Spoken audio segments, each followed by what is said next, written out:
xưa tư thuở, thiếu đôi tay mềm biết nơi đâu mà tìm. Nhiều đêm cô đơn tựa sóng cửa nhỏ, nhìn ngoài mưa tuôn sao nghe lạnh vào.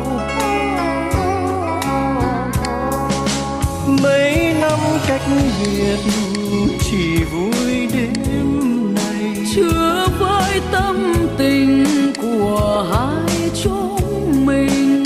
một lần trong đời em nói yêu tôi, tiếng ngọt trên đầu môi.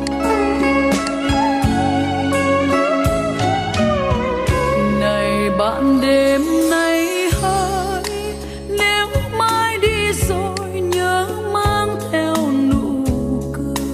Còn tôi đêm mơ, còn tôi đời chờ, Thì dù xa xôi tôi vẫn là của người. còn tôi đêm mơ, còn tôi đời chờ, Thì dù xa xôi tôi vẫn là của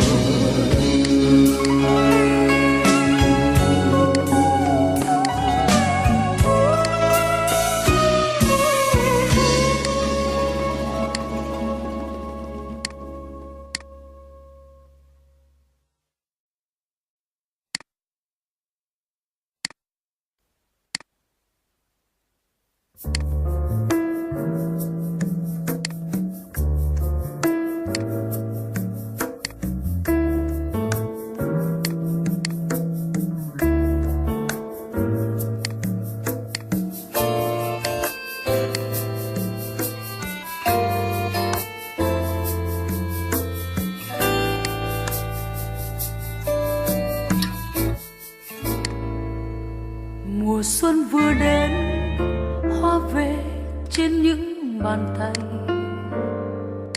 Và em vừa đến thay màu áo mới vì anh. Nguyện cho ngày tháng êm đềm như những sớm mai, những nhọc nhằn chớm quên vẫn trong ngần mắt em đang nhìn về anh.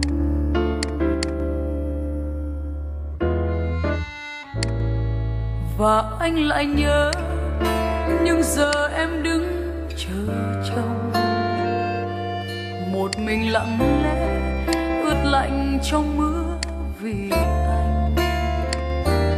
Tình yêu tìm thấy nguyên vẹn sau đêm bão giông, giữa hoang tàn lãng quên nơi cuối đường có em riêng chờ đợi anh. Chưa từng có những phút lìa xa, dấu gương mặt trên vai.